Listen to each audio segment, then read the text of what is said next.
Bonjour mes délicieux Lilou co-créateurs. Voilà mon troisième mois de mon défi, c'était au mois de mars, donc c'est la saison 3. L'événement marquant fort de ce mois de mars, c'est des retrouvailles absolument inattendues. Ça s'est fait en une fraction de seconde. Mais je pense qu'il y a des répercussions à venir. Enfin, en tout cas, il y a beaucoup de joie. Il y a une autre forme de pratique. Voilà. Alors, qu'est-ce qui s'est passé? À l'occasion d'un anniversaire, puisqu'il y a 2 ans, le 22 mars, ma vie a changé considérablement. J'avais été dans un salon du bien-être et j'y avais vu un bol tibétain. Je l'ai raconté à droite à gauche. Et donc ce bol tibétain, la personne qui vendait m'en avait fait tester plusieurs et m'avait dit: celui qui est le vôtre, vous le reconnaîtrez. La vibration arrivera directement à votre cœur sans passer par les oreilles. Et elle m'en présente plusieurs qui sonnent très très bien, qui sont magnifiques, etc. Et alors il y en a un qui me, voilà, je dis c'est bon, j'ai pas besoin d'essayer les autres, c'est celui-là. Le prix était écrit derrière et le prix était exorbitant. Et pour le budget de l'époque, c'était impossible de l'acquérir. Et elle me dit: s'il est à vous, s'il est vraiment pour vous, il vous attendra. Bon. Une année se passe et je reviens l'année suivante à ce salon. Je n'avais pas un rond et je pense que je ne suis pas allée voir les bols, je ne suis pas allée vérifier. J'aurais eu trop mal de savoir qu'il était toujours là et voilà.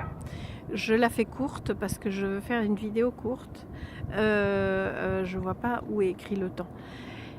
Et en fait, eh bien, lorsque je suis arrivée au salon, la première personne que je suis allée voir, c'est la vendeuse de bols tibétains.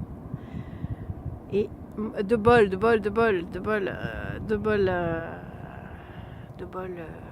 musicaux, voilà, des bols, je crois que ça s'appelle que des bols. Et il était là. Il était devant tout le monde, il était sur un petit coussin incliné, on voyait bien le Bouddha qui était à l'intérieur. Et sans rien demander, je prends une maillotche, je crois que ça s'appelle une maillotche, et je tape dessus et à nouveau, mon cœur se remet en vibration et je dis ouais, c'était bien celui-là. C'est bien celui-là, il est toujours là. Et cette fois, je vais pouvoir l'acheter.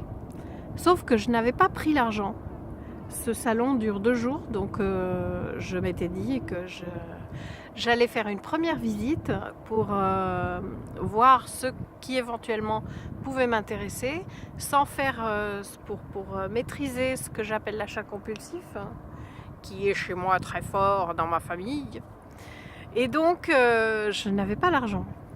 Et je vois la dame qui me regarde et elle me dit: oui, on voit que vous savez faire sonner les bols. Et là, je me présente et je lui explique qu'il y a 2 ans que je suis venue, que ce bol m'avait déjà fait coucou et que cette fois-ci, je ne le laisserai pas passer. Et que s'il vous plaît, elle le met de côté parce que... Alors, elle le met de côté parce que je viens le chercher demain. J'ai pas l'argent pour le payer et je viens le chercher demain. Et elle me dit, c'est beaucoup trop risqué. Si quelqu'un l'achetait aujourd'hui, ça serait vraiment pas possible. Je vous fais confiance, vous l'emportez et vous viendrez me payer demain. Je suis partie du salon avec un bol et je ne l'avais pas payé. Évidemment, il n'était pas question de se soustraire. Il y avait trop de spiritualité. Je veux dire, c'est impensable. Donc, je suis partie avec une joie sans pareille de ce salon. Autant vous dire que je n'ai pas acheté grand chose d'autre et que grand chose d'autre ne m'intéressait pas tellement. Je l'ai mis dans mon sac et je suis rentrée à la maison et je l'ai copieusement tapé et je me suis régalée. je me suis régalée. Ce n'est pas du sadisme. Et il vibrait toujours dans mon cœur.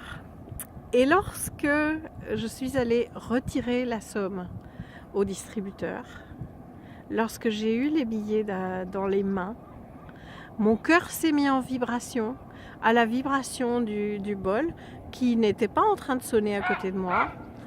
Et aujourd'hui, et depuis que j'ai pris l'argent pour payer, aujourd'hui, quand j'évoque ce bol, j'ai le cœur qui se met à vibrer. Alors, si c'est pas une rencontre karmique, ça, voilà. C'était le mois de mars, dans mon défi des 100 jours, donc grosso modo après le milieu. À tout à l'heure pour la suite.